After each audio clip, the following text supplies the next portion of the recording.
आजाद लम्हों के साथ फराज दरवेश आपकी खिदमत में हाजिर है और मेरे साथ जो हैं रियाज हक साहब बड़े अरसे के बाद मौजूद हैं और सवाद अशरफ साहब मौजूद हैं। अच्छा, टॉपिक्स बड़े सिंपल हैं। आप सबको पता है कि मोदी साहब का अमेरिका आना और जो ह्यूस्टन की जो हाउडी मोदी रैली थी वो उस पर हम गुफ्तगू करेंगे कि उसका पाकिस्तान पे क्या असरात, बड़े पाकिस्तानियों ने और बहुत सारे दूसरे अक़वाम के लोगों ने उस रैली के बाहर ह्यूस्टन में प्रोटेस्ट की। मोदी साहब ने ट्रंप साहब के साथ मिलके उसी फोरम पे पाकिस्तान के खिलाफ हिडन अल्फाज में काफी सख्त ज़बान इस्तेमाल की। उसके बाद इमरान खान साहब की तकरीर जो यूएन में हुई है कल, अच्छा, उस तकरीर में कुछ लोगों ने तो पाकिस्तान को बड़ा सराहा है और उसमें इमरान खान को बड़ा सराहा है और बड़ी वाह हुई है इमरान खान साहब की कि उन्होंने बड़ा अच्छा मुसलमानों का केस उन्होंने बड़ा अच्छा लड़ा, उन्होंने पाकिस्तान का केस बड़ा अच्छा लड़ा। लेकिन बड़े लोगों को उस पर एतराज़ात भी हैं कि इमरान खान साहब ने जो जंग की बात की है और वो कि भाई एक न्यूक्लियर स्टेट है हम, और जो है अगर हमारे पास चॉइस नहीं रहेगी तो हमारे पास क्या चारा रह जाएगा, एक तरह का थ्रेट दिया उन्होंने। मजहब के ऊपर, हिंदू मजहब की इंतहा पसंदी के हवाले से उन्होंने बात की जो लोग समझते नहीं करनी चाहिए। बड़ी मिली जुली सी ट्वीट्स हैं, मिले जुले से लोगों की फेसबुक की पोस्ट हैं, कुछ दोस्त हमारे सराह रहे हैं इमरान खान साहब को, बहुत तारीफ कर रहे हैं कि उन्होंने इंडिया को मैसेज दिया, उन्होंने दुनिया को एक अच्छा मैसेज दिया। हमारे दोस्त यासिर लतीफ़ हमदानी साहब का कहना ये कि सब में अच्छी जो तकरीर अब तक की गई है कश्मीर के ऊपर या किसी हेड ऑफ स्टेट ने, वो ज़फ़रुल्लाह खान साहब ने की थी जो पाकिस्तान के पहले फॉरेन मिनिस्टर थे। कुछ लोगों का कहना ये कि भाई इससे पहले किसी head of the state Pakistan का कोई भी सदूर या वज़ीर आज़म जो थे, किसी ने ऐसी तकरीर नहीं की जो इमरान खान साहब ने की। तो ज़रा पता करते हैं रियाज साहब, चलिए पहले ज़रा इमरान खान साहब की जो तकरीर है उसको आप किस तरह देखते हैं, और जो उन्होंने इंडिया के लिए जो ज़बान इस्तेमाल की और इतना से कहा कि अगर हमारे पास कोई चॉइस अगर नहीं रह गई और हम न्यूक्लियर स्टेट हैं तो आप क्या एक्सपेक्ट करते हैं, तो ये एक तरह की खुली धमकी है ज़रा? लेकिन असल में इमरान खान की तकरीर को एनालाइज करने से पहले हमें देखना है कि मोदी साहब ने क्या कहा था। उनकी तकरीर मोदी साहब की इमरान खान से पहले थी जी। तो उन्होंने अब जब मोदी साहब ने अपनी तकरीर का आगाज किया तो शुरू में उन्होंने सबसे पहले गांधी का जिक्र किया और कहा कि हम अहिंसा के मानने वाले हैं, हम जो हैं वो तो बड़े पीस लविंग लोग हैं। और उसके बाद फिर अपनी बातें की कि हम डेवलपमेंट पे फोकस कर रहे हैं, हमने जनाब इतने सारे टॉयलेट्स बना दिए हैं और इतने गरीब लोगों को हम मदद कर रहे हैं, एंटी पॉवर्टी प्रोग्राम है हमारा।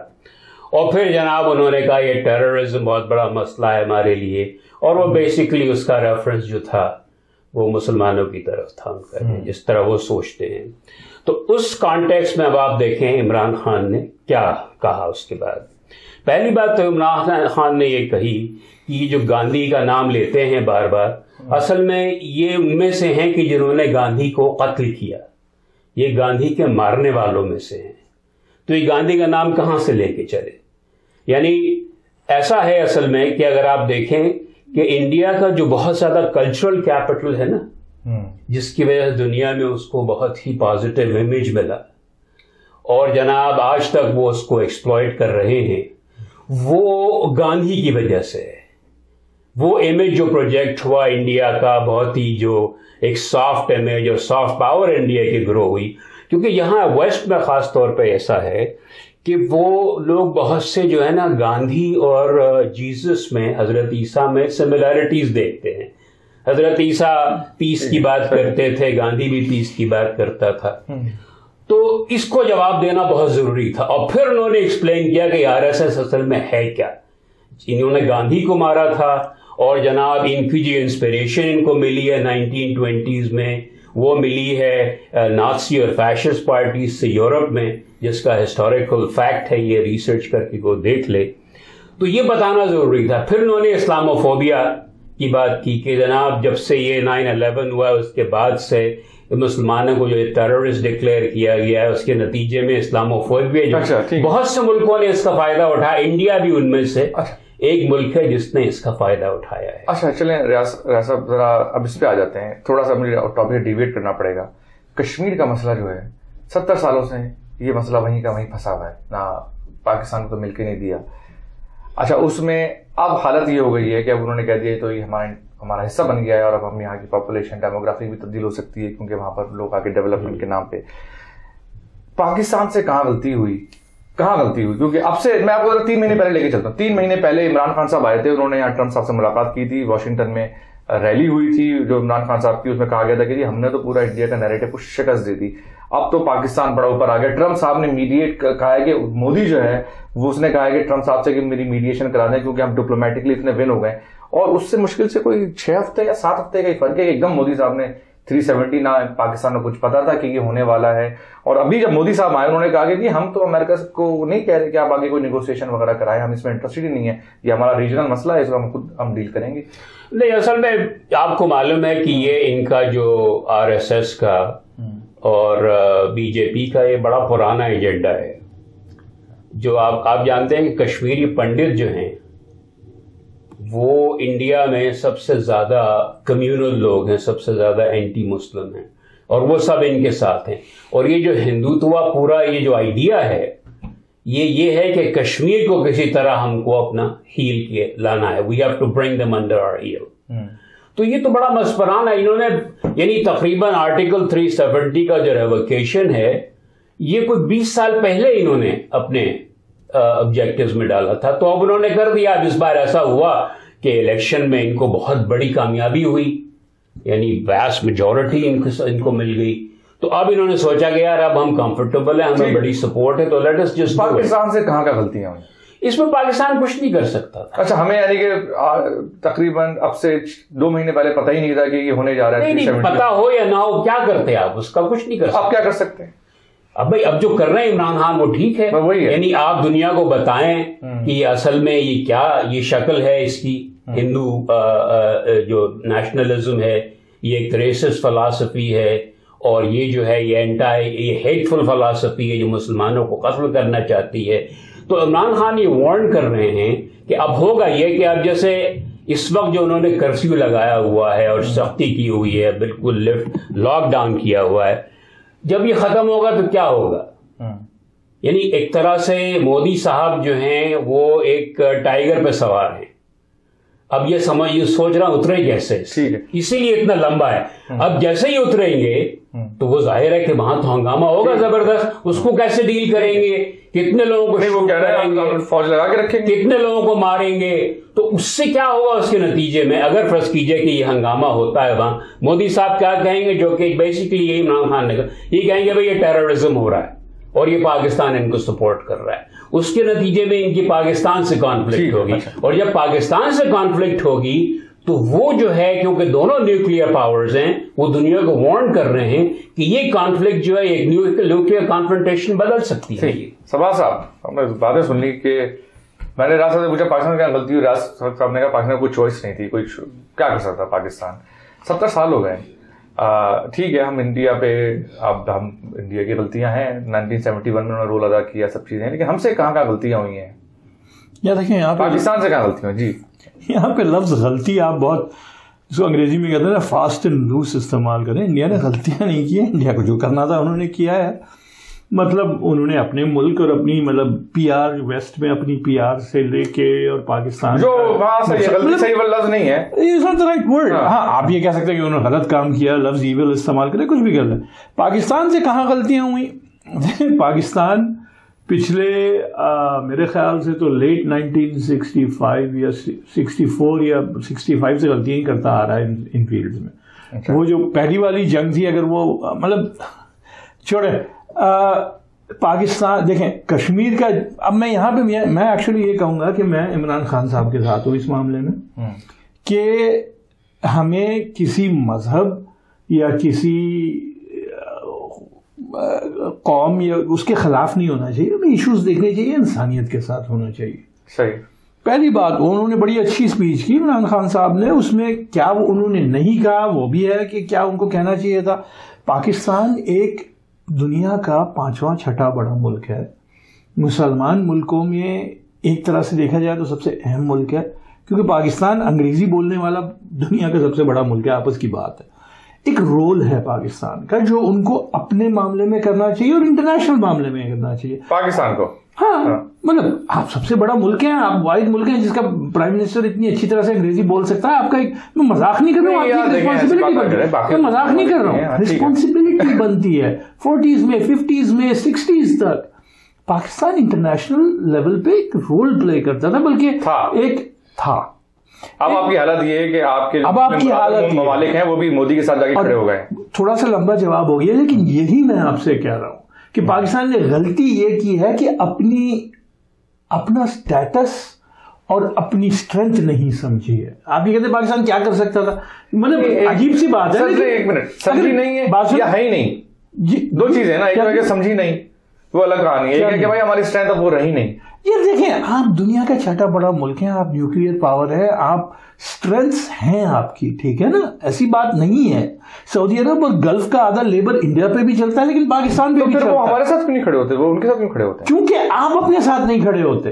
देखिए, जो गलती की आप बात कर रहे हैं, मतलब अजीब सी बात है कहने को, ना मैं सपोर्टर हूं ना आप सपोर्टर, लेकिन जरदारी साहब की आप स्पीच सुन रहे फर्स्ट वीक ऑफ अगस्त की पार्लियामेंट में, क्योंकि यार मैं प्रेसिडेंट होता तो मैंने जाके सबसे पहले जहाज में बैठना था। हमारे इमरान खान साहब स्पीच बहुत अच्छी की और काफी कुछ वो कर रहे हैं। ही इज एक्चुअली स्टार्टिंग वो काम कर रहे हैं जो करना चाहिए कि इंटरनेशनल लेवल पे अपने आप का प्रोफाइल रेस कर रहे हैं पाकिस्तान का। अच्छी बात है। जरदारी साहब कहना ये था, और ये मुझे भी कहना कि यार पहले हफ्ते में अगस्त 5 की शाम को या अगस्त 6 की शाम को इमरान खान साहब का इंटरव्यू ब्रिटिश टेलीविजन पे क्यों नहीं था?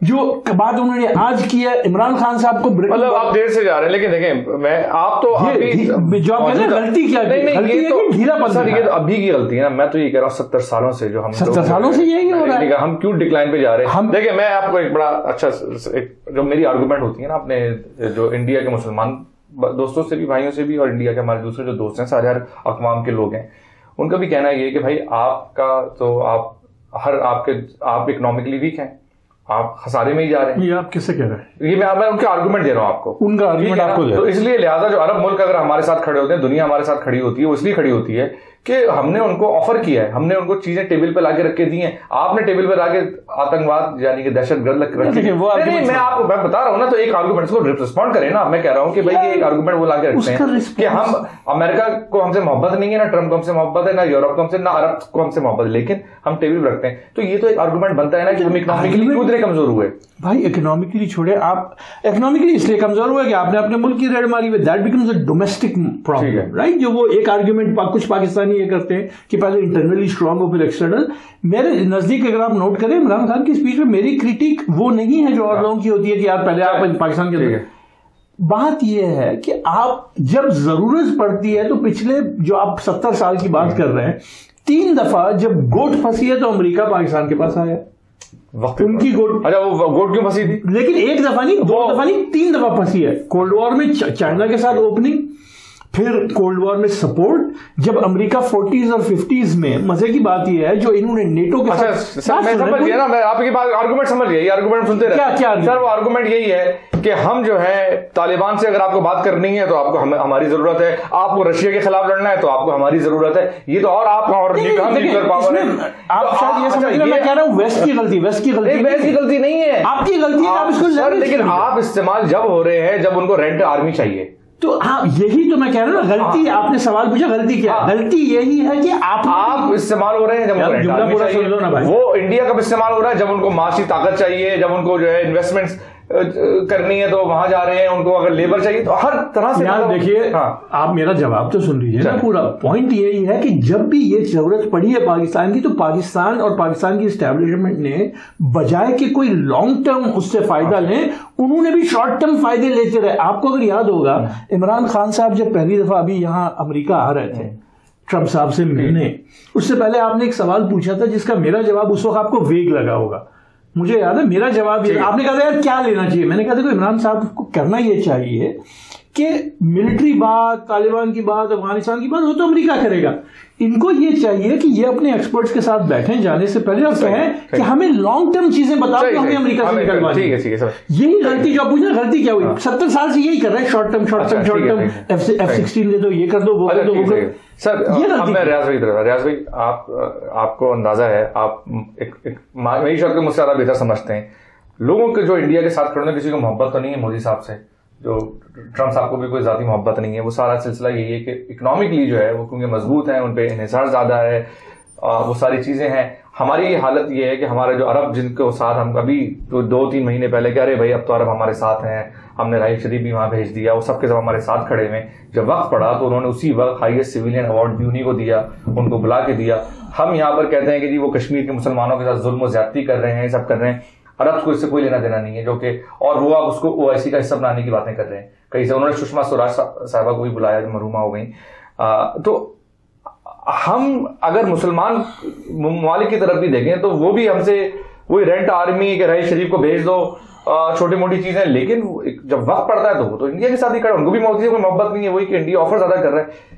तो हमसे क्या गलती नहीं हो कि हमने अपने आप को रेंट आर्मी के असल में देखें ना आप, ये इस इश्यू को एड्रेस किया इमरान खान ने अपनी स्पीच में भी, और जो क्रिश्चियन अमानपुर से उनका इंटरव्यू है CNN का, आप देखिए छोटा सा 15 मिनट का इंटरव्यू, इट्स वेरी गुड। उन्होंने कहा कि भाई देखें, दुनिया ये देख रही है कि ये 1.3 बिलियन लोगों की मार्केट है, जाहिर, और पाकिस्तान जाहिर है Pakistan doesn't have the numbers. Pakistan ज्यादा 200 मिलियन 220 मिलियन लगा लें आप, ठीक, तो 1:6 का रेशो है तकरीबन वहां, ठीक है। तो जब ये देखेंगे, खासतौर पे ये जो जब से ये मर्केंटलिस्ट इकोनॉमी हुई है 1990s के बाद, जब ये लिबरलाइजेशन हुआ है, ग्लोबल कैपिटल मूव करना शुरू हुआ इधर उधर, और ग्लोबल मार्केट्स हुई हैं, तो उसमें जाहिर है कि इंडिया से पाकिस्तान मुकाबला नहीं कर सकता। चाहे आप कितनी स्ट्रांग इकोनॉमी कर लें, आपके पास इतनी बड़ी मार्केट नहीं है कि जितनी इंडिया ऑफर करता है उन्हें।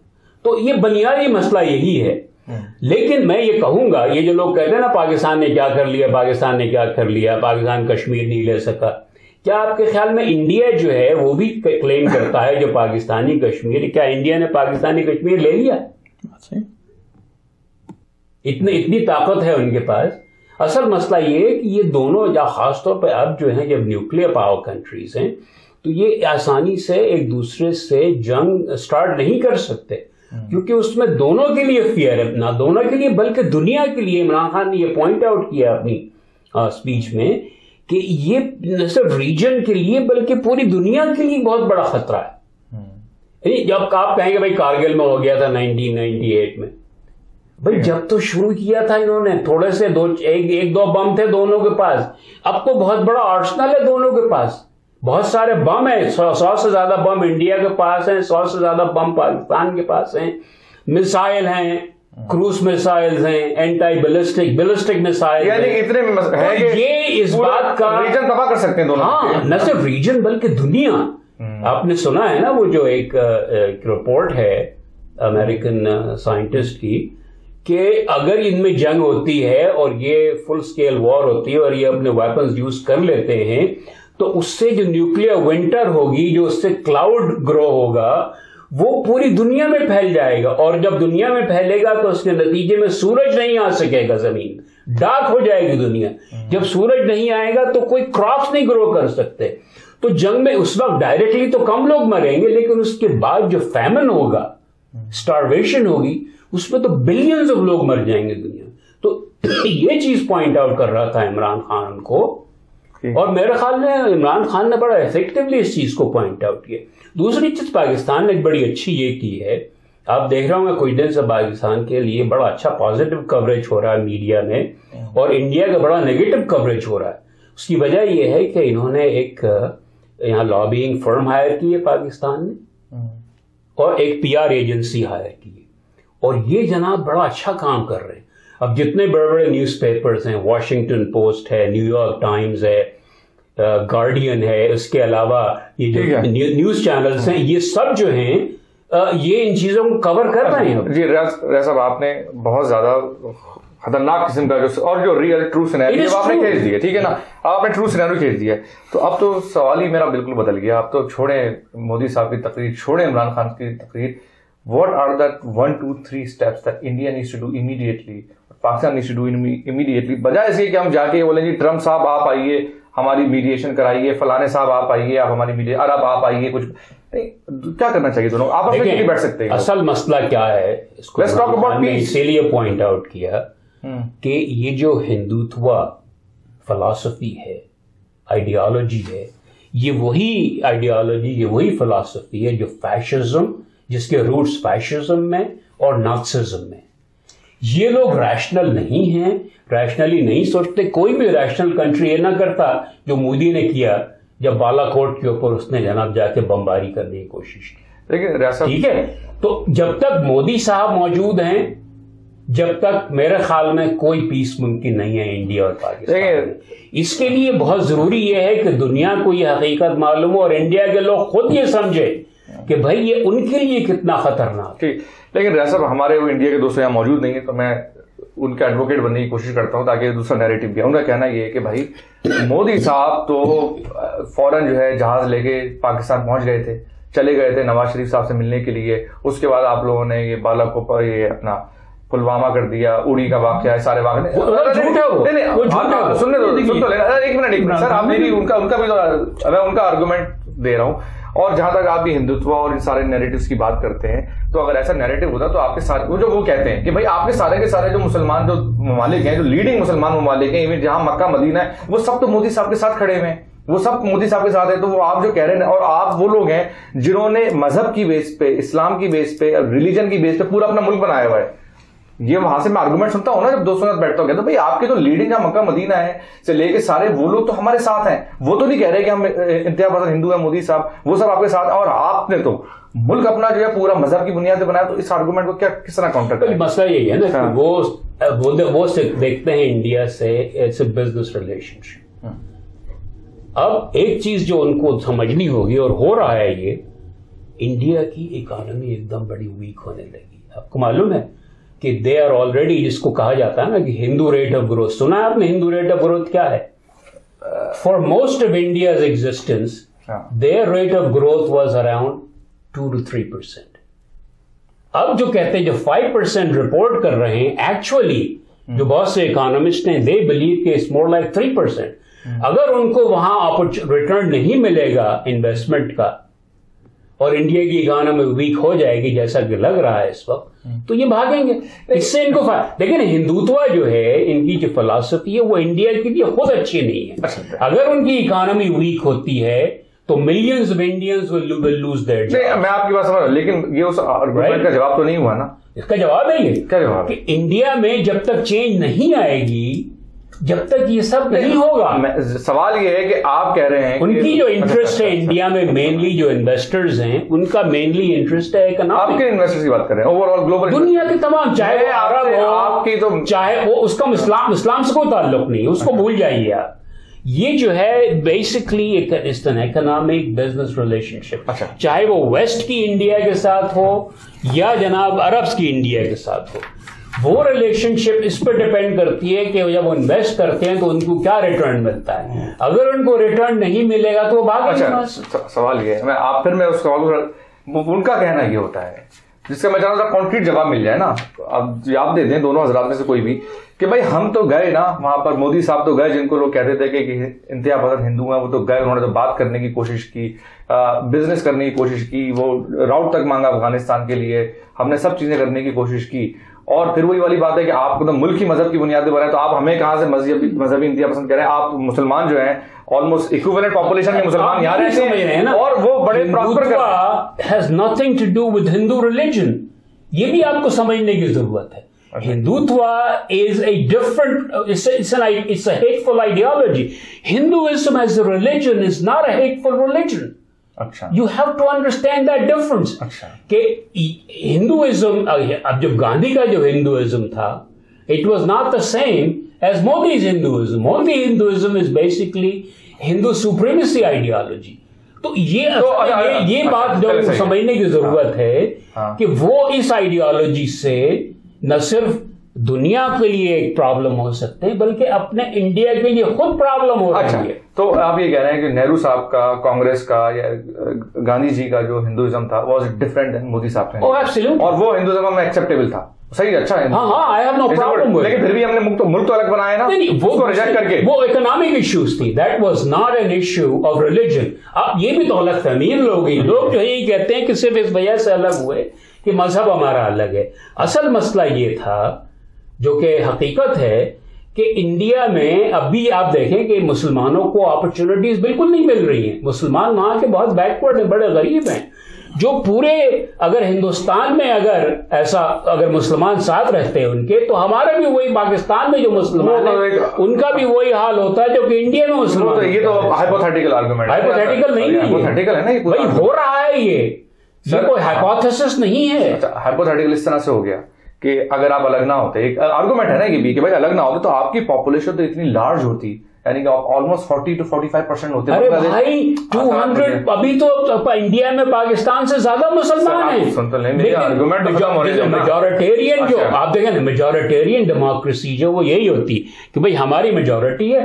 अभी तो आपने बिल्कुल सिर्फ कश्मीर की बात की ना, आपको मालूम है आसाम में क्या हो रहा है? There are 2 million Muslims who have been stripped of their citizenship. अच्छा, मैं and they are being put in camps. Argument दूसरा, तो अगला जो आर्गुमेंट होता है वो आर्गुमेंट होता है कि भाई इंडिया के मुसलमान, बांग्लादेश के मुसलमान और पाकिस्तान के मुसलमान अगर अभी आप पॉपुलेशन रख लें सामने, तो ये जाके लगभग कोई 40 to 45% ऑफ इंडिया की पॉपुलेशन के बनते हैं, राइट, कंबाइंड साउथ एशिया की। ठीक है, तो इतनी बड़ी सब्सटेंशियल जब आपकी वो होती, तो ये फिर आप मिनोरिटी में भी नहीं आते। ठीक है ना, when you are above 40% you're not part of minority, or either if you're above 35% you're not considered as a minority। फिर आप जो है ना सब्सटेंशियल होते हैं, फिर आप अपना खुद सेल्फ सस्टेनेबल हो जाते हैं। अगर वो कोई कर भी रहा है तो आप खुद इतने बड़े हैं, तो वो तो आर्गुमेंट वहां पर उसका भी एक आर्गुमेंट है जो कि आजकल इंडिया के जो बात कर रहे हैं ना वो हाइपोथेटिकल है। मैं तो रियलिटी जो इंडिया में है उसकी बात कर। आप ये समझते हैं रियासत के 40% के जो मुसलमान है, 2 मिलियन मुसलमान, उनको सिटीजनशिप डिनाई कर रहे हैं, उनको पुश करने की कोशिश कर रहे हैं। कश्मीर में जो 8 मिलियन मुसलमान हैं उनको उन्होंने लॉकडाउन में रखा हुआ है। इंडिया में जो खुद मुसलमान है 200 मिलियन मुसलमान, उनके बेचारों की हालत बेइंतहा खराब है। उनकी अपनी गवर्नमेंट। भाई दूसरा आर्गुमेंट ये भी तो बनता है कि पाकिस्तान में जो हिंदुओं की हालत है वो भी बहुत बुरी है। नहीं वो ये बात सही नहीं है, ये झूठ है, ये जो है दिस इज फॉल्स। आपको मालूम है कि पाकिस्तान में जो हिंदू हैं उनकी आबादी बढ़ रही है, और हिंदुओं को ज्यादा, आप जो इंडिया चले गए हैं ना, जो भाग के बहुत से थोड़े से गए हैं वहां पर, अब वो जो है वहां बहुत परेशान है, इसलिए कि उनको वहां कोई एक जरा सवाल है। और पता है ज्यादातर दलित हैं ये जो पाकिस्तान में। इंडिया में जो दलित हैं, जो उनकी जो हालत की जाती है, ये तो बेचारे ज्यादातर गरीब, वो तो सारे कोली वगैरह है ये। मैं ये कह रहा हूं, तो फिर क्या वजह बनी कि ये जो मौजूदा पाकिस्तान जो आज है, यहां पर कोई 20 से 25% हिंदू और सिख दूसरे रहा करते थे इस खित्ते में। क्या वजह है कि उनकी जो परसेंटेज है वो अब निकल के सिर्फ जो है मुश्किल से 1% रह गई है। आप देखें डेटा, आप डेटा देखें, ये सब जो मूवमेंट हुई है, आप 1940 का सर जो देख ले सेंसस और 1950 का, ज्यादातर almost 99% of that movement occurred in that period between 1940 and 1950। और आपको मालूम है कि number of people, Muslims who came to Pakistan is far larger than the number of Hindus who went to India। नहीं रियाज साहब, ये फैक्ट्स तो सारे इस खित्ते के अंदर अब 20-25% से 2% से भी कम हिंदू रह गए हैं। जोगिंदर नाथ मंडल जो कायदे आज़म के नामजद करदा पहले हिंदू ठीक है, वो चले गए। गुजराल साहब भी थे, और हमारे यहाँ क्लिफ्टन में कराची में सोनी स्वीट्स के नाम से एक दुकान थी जो बड़ी अच्छी थी, लेकिन उसके भी ओनर अब इंडिया मूव कर गए। ये और दूसरी तरफ आप हमारे रिश्तेदारों के मोहल्ले में लखनऊ में एक रॉकेट लॉन्ड्री है, उनके भी ओनर कुछ ऐसे ही। लेकिन ये सारी चीजें अपनी जगह पे। आप सवाल क्या पूछ रहे हैं सर? मैं सवाल तो मेरा जो बिल्कुल डिल्यूट हो गया उसमें, लेकिन सवाल मेरा सवाल क्या है ना कि भाई सवाल तो सारा यही था कि हम हिंदू, इमरान खान साहब भी मोदी साहब के इंतहा पसंदी की बात करते हैं, तो वहां से जो आर्गुमेंट मैंने बताया था कि आगे से आता कि भाई आपके तो सारे मुस्लिम लीडर साथ खड़े हैं, सिविलियन अवार्ड भी देने, उनमें से तो कोई भी जो है मोदी साहब को हिंदू एक्सट्रीमिस्ट नहीं समझता, क्योंकि कश्मीरी जितने मुसलमान है उतने ही, मतलब वो सऊदी अरब के लिए मुसलमान है, यूएई के लिए मुसलमान है, हर मुसलमान मुल्क के लिए मुसलमान है। भाई आपके साथ खड़े नहीं है तो हम क्यों खड़े हुए? इसमें मैं रियाज साहब वाली बात पे वापस जाऊंगा। और ये फिर जब हमारे जैसे लोग कहते हैं तो बुरा माना जाता है कि भाई ये कहना, ये सोचना छोड़ दो कि हमें सिर्फ सऊदी अरब के साथ इसलिए होना है क्योंकि वो मुसलमान। और उसके बाद फिर घूम फिर के वही बात आती है जो मैंने आपको पिछला जवाब दिया था कि जब पाकिस्तान और पाकिस्तानी अपने आप को इंसान समझेंगे तभी दुनिया आपको इंसान समझेगी। अब आप यही कहते रहेंगे तो हम तो छोटे मुल्क हैं, हमारी इकोनॉमी है, हमारा ये नहीं, हमारा वो नहीं है, तो फिर क्यों आप चाहते हैं कि आपके साथ कोई भला करे?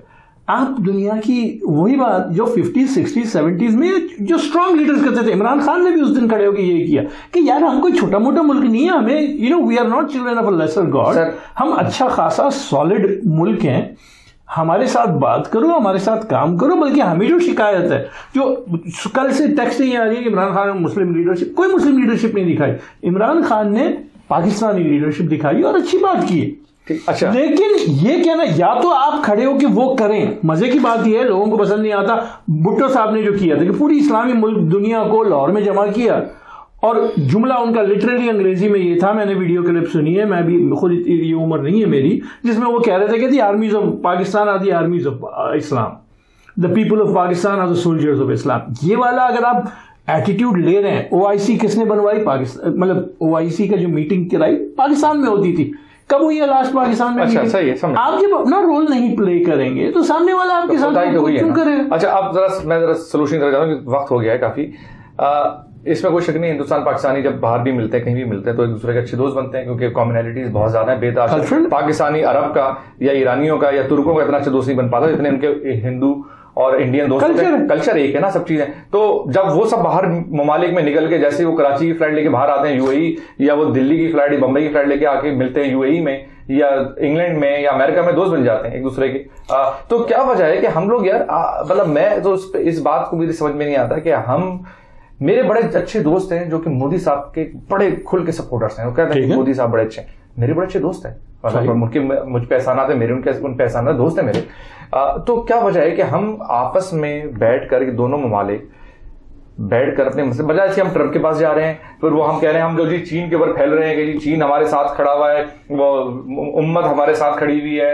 इंडिया में कहा जा रहा है कि हम इतने मजबूत हो गए कि हम इनको खा जाएंगे, इनको इकोनॉमिकली इनके हाथ में हमने कटोरा पकड़ा दिया है, लीडरशिप लेवल पे, तो सब सवाल हल क्या है? देखिए, इसका हल फिर वो है, मैं फिर आप मुझे कहेंगे अच्छा चलिए यार, बड़ा आसान करते हैं सवाल आसान है। मोदी साहब आपको कॉल करें, आप उन्हें क्या मशवरा देंगे? इमरान साहब मोदी साहब मुझे क्यों कॉल करेंगे? मोदी साहब से ना मेरी कोई सियासी वो है ना, पॉलिटिकल वो है ना। आप क्या कहेंगे मोदी साहब को क्या करना चाहिए? मोदी साहब को देखिए, उनके पॉइंट ऑफ व्यू से, अगर आप एज ए कंसल्टेंट कह रहे हैं ना, उनके पॉइंट ऑफ व्यू से मोदी साहब को कुछ मुख्तलिफ करने की जरूरत नहीं। He is already winning on everything, why should he change anything? अच्छा, अपने पॉइंट ऑफ व्यू से, उसके पॉइंट ऑफ व्यू से, मुल्क के पॉइंट ऑफ व्यू से नहीं, इंसानियत के पॉइंट ऑफ व्यू से नहीं, मोदी साहब के पॉलिटिकल पॉइंट ऑफ व्यू से, ठीक है ना। हाँ। इमरान साहब का अगर फोन आता है तो मैं कहूंगा कि भाई आपने स्पीच बड़ी अच्छी की, सबसे पहले तो आप एक्सटेम्पोर स्पीचेस करना बंद करें। स्पीच बहुत अच्छी थी, लेकिन एक आध किसी राइटर से इसको एडिट करवा। अच्छा, ठीक है ना। तो वो अगर कोई सियासी राइटर होता, कहता यार एक आध लफ्ज फिलिस्तीन के लिए भी बोल दे, भाई नहीं है,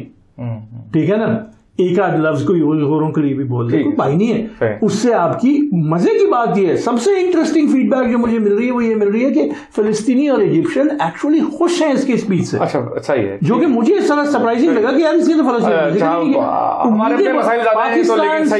पाकिस्तान से उम्मत मुस्लिमा को बहुत उम्मीदें पहले भी थी और थोड़ी बहुत चले, मुझे पता कितना आपसे एग्री करता हूँ यहाँ पर, लेकिन चले सही है। आखिरी बात, क्या अमेरिका पाकिस्तान के साथ खड़ा होगा, नेगोशिएशन कराएगा? ये सवाल है कि स्टेटमेंट सवाल है।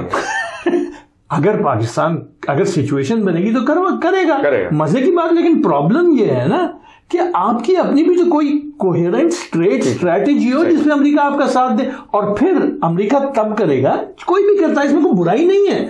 आप अमेरिका को ये कहें कि देखो हम तुम्हारे पहले भी काम आए, हम तुम्हारे आइंदा भी काम आएंगे, अफगानिस्तान हो गया, रीजन हो गया, लेकिन तुम हमारे साथ जिसको आम उर्दू में कहते हैं हाथ नहीं करो, right? You have to take care of us. चलिए, सही है। रियाज साहब, सेम क्वेश्चन जी। असल में ये सवाल ऐसा है कि मुईद यूसुफ ने इस पर एक पूरी किताब लिखी है कि वेस्ट में अमेरिका खास तौर पे जब इन्वॉल्व होता है, जबकि उसको ये खतरा लगे कि अब यहाँ न्यूक्लियर वॉर हो सकती है।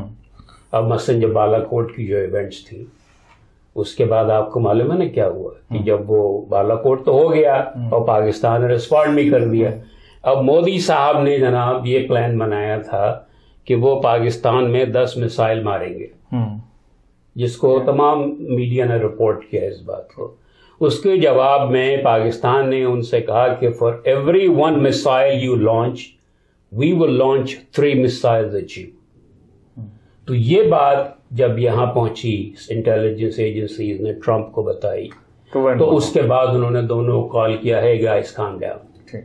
जब वो इस वक्त बल्कि कोरिया में थे, उन्होंने उस वक्त कहा कि things were getting really bad, now they are under control. अच्छा, वैसे तो the only time they get involved is when things are completely out of control. अच्छा, अब सवाल ये है कि इमरान खान साहब मोदी साहब को क्या करना चाहिए? ये मतलब टेंशन क्या एस्केलेट करते हैं और पॉलिटिकल माइलेज गेन करें, मोदी साहब क्या क्या करना नहीं चाहिए? तो मोदी तो बात करने को तैयार नहीं है ना, आप कुछ भी नहीं कर सकते ऐसे आदमी से। अच्छा। कि जो कहता है मैं तो आपसे बात ही नहीं करूंगा, उससे आप क्या बात करेंगे?